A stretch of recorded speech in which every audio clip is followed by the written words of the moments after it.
Good morning students. हम 73वां संविधान संशोधन पढ़ रहे थे, जिसमें हम उसकी विशेषताओं में ग्राम सभा, त्रिस्तरीय प्रणाली, अध्यक्ष, उपाध्यक्ष आदि के बारे में पढ़ चुके हैं। आज हम राज्य निर्वाचन आयोग के बारे में पढ़ेंगे। वित्त आयोग 73वें संविधान संशोधन से जुड़ा हुआ जो राज्य निर्वाचन आयोग है, उसके बारे में आज हम जानेंगे। पंचायती राज की जो चुनावी प्रक्रियाओं की तैयारी है, उसकी देखरेख, निर्देशन, मतदाता सूची तैयार करने पर नियंत्रण और पंचायतों के सभी चुनावों को संपन्न कराने की शक्ति राज्य निर्वाचन आयोग में निहित है। इन्हें राज्यपाल द्वारा नियुक्त राज्य चुनाव आयुक्त सम्मिलित है। इसमें राज्य चुनाव आयुक्त होता है, इसकी नियुक्ति राज्यपाल करता है। उनकी सेवा शर्तें और पदावधि भी राज्यपाल द्वारा निर्धारित की जाएंगी।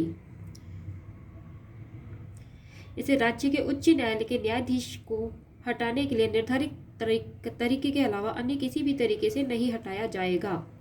अर्थात राज्य निर्वाचन आयुक्त को उच्च न्यायालय के न्यायाधीश को हटाने के लिए जो तरीके हैं, उसी तरीके से हटाया जा सकता है। इसके अलावा और किसी तरीके से राज्य निर्वाचन आयुक्त को हटाया नहीं जा सकता।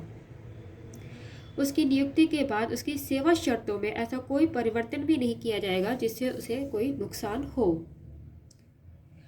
पंचायत के चुनाव संबंधित सभी मामलों पर राज्य विधान कोई भी उपबंध बना सकता है। अर्थात पंचायतों के चुनाव से संबंधित कोई भी उपबंध बनाने का अधिकार राज्य विधानसभा को प्राप्त है। शक्तियां और कार्य।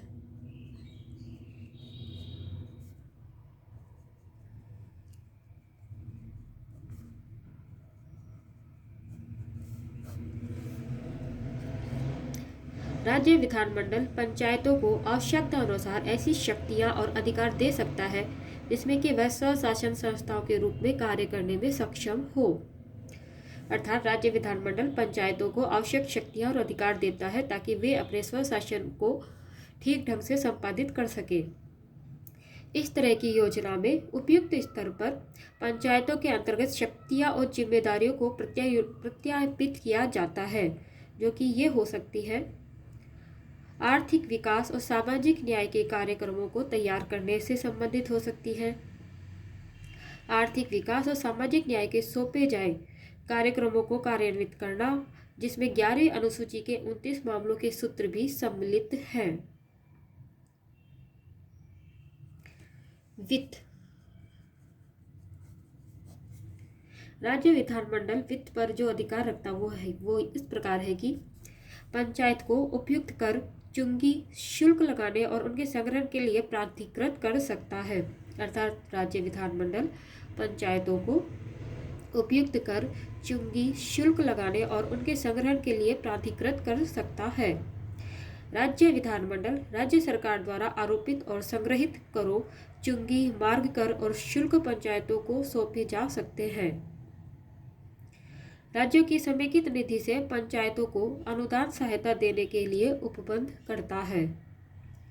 निधियों के गठन का उपबंध करेगा जिसमें पंचायतों को दिया गया सारा धन जमा होगा।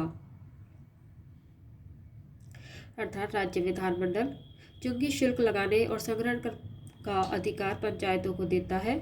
इसके अलावा राज्य विधानमंडल राज्य सरकार द्वारा आरोपित संग्रहित करों, चुंगी, मार्ग और शुल्क पंचायतों को सौंप सकता है।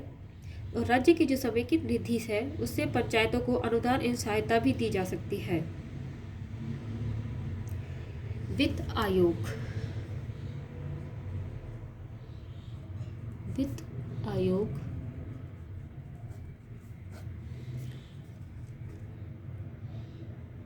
राज्य का राज्यपाल प्रत्येक 5 वर्ष के पश्चात पंचायतों की वित्तीय स्थिति की समीक्षा के लिए वित्त आयोग का गठन करेगा। अर्थात राज्य में वित्त आयोग का गठन राज्यपाल प्रत्येक 5 वर्ष के पश्चात करता है ताकि पंचायतों की वित्तीय स्थिति की समीक्षा की जा सके। यह आयोग राज्यपाल को निम्न सिफारिशें देता रहता है, जैसे सिद्धांत जो नियंत्रित करेंगे वो है राज्य सरकार द्वारा लगाए गए कुल करों, चुंगी, मार्ग कर एवं एकत्रित शुल्कों का राज्य और पंचायतों के लिए बंटवारा। यह वित्त आयोग बताएगा कि इनका बंटवारा किस प्रकार किया जाए। करों, चुंगी, मार्ग कर और शुल्कों का निर्धारण जो पंचायतों को सौंपे गए हैं, शुल्कों का निर्धारण भी वित्त आयोग ही बताएगा। राज्य की समेकित निधि कोष से पंचायतों को दी जाने वाली अनुदान सहायता भी वित्त आयोग की सिफारिश से ही दी जाती है। पंचायतों की वित्तीय स्थिति के सुधार के लिए आवश्यक उपाय भी वित्त आयोग बताएगा। राज्यपाल द्वारा आयोग को सौंपा जाने वाला कोई भी मामला जो पंचायतों को मजबूत वित्त के लिए हो, वित्त आयोग बताएगा। राज्य विधानमंडल आयोग की बनावट, इसके सदस्यों की आवश्यक अर्हता तथा उसके चुनने के तरीके को निर्धारित कर सकता है। राज्यपाल आयोग द्वारा की गई सिफारिशों को की गई कार्यवाही रिपोर्ट के साथ राज्य विधानमंडल के समक्ष प्रस्तुत करेगा। केंद्र वित्त आयोग भी राज्य के पंचायतों के पूरक स्रोतों में वृद्धि के लिए राज्य की समेकित विधि आवश्यक उपायों के बारे में सलाह देता है तथा केंद्रीय वित्त आयोग भी पंचायतों की पूरक स्रोतों में वृद्धि के लिए आवश्यक उपायों की सलाह देता है। राज्य वित्त आयोग द्वारा दी गई सिफारिशों के आधार पर ही ये सलाह दी जाती है। लेखा परीक्षण, राज्य विधानमंडल पंचायतों के खातों की देखरेख और उनके परीक्षण के लिए प्रावधान बना सकता है। संघ राज्य क्षेत्रों पर लागू होना, भारत का राष्ट्रपति किसी भी संघ राज्य क्षेत्र अपवादों अथवा संशोधनों के साथ लागू करने के लिए निर्देश दे सकता है। यह कानून जम्मू कश्मीर, नागालैंड, मेघालय, मिजोरम और कुछ अन्य विशेष क्षेत्रों पर लागू नहीं होता।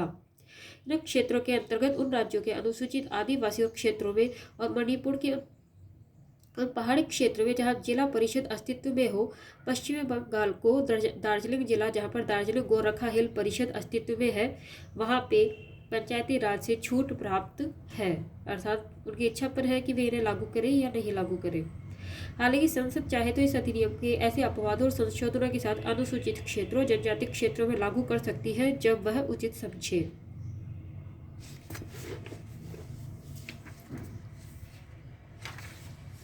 वर्तमान कानून की निरंतरता एवं पंचायतों का अस्तित्व।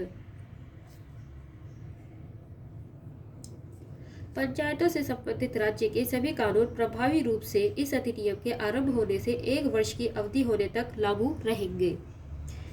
दूसरे शब्दों में, कोई भी राज्य नए पंचायती राज कार्यक्रम को 24 अप्रैल 1993 के बाद अधिकतम 1 वर्ष की अवधि के अंदर अपनाए, जो कि इस अधिनियम की शुरुआत की तारीख है। अर्थात अधिनियम की शुरुआत की जो तारीख है वो 24 अप्रैल 1993 है। इस दिन से नया पंचायती राज अर्थात 73वां संविधान संशोधन राज्यों को लागू करना था। इस तारीख से 1 वर्ष की अवधि के अंतर्गत पंचायती राज कार्यक्रम राज्यों को अपनाना था। फिर भी यह कानून लागू होने से पूर्व बनी पंचायत अपनी अवधि खत्म होने तक कार्यकाल पूरा कर सकती है यदि वह राज्य विधान उससे पूर्व शीघ्र ही वितरित न कर दी जाए।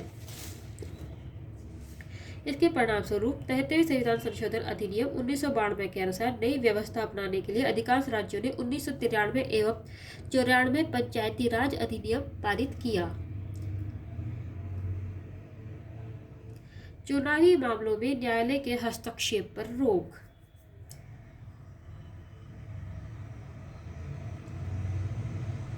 यह अधिनियम पंचायत के चुनावी मामलों में न्यायालय के हस्तक्षेप पर रोक लगाता है।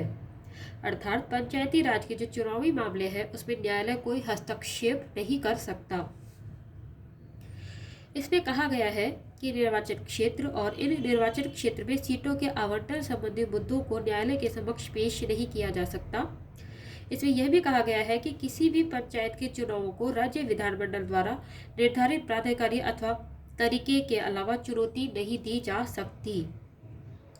अर्थात इस अधिनियम में कहा गया है कि निर्वाचन क्षेत्र और निर्वाचन क्षेत्र की जो सीटों के आवंटन संबंधी मुद्दे हैं वह न्यायालय के समक्ष पेश नहीं किए जा सकते।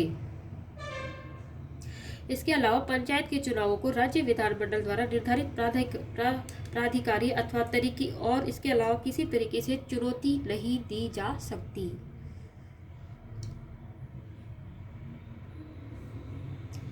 यह 73वें संविधान संशोधन 1992 का पार्ट 2 है।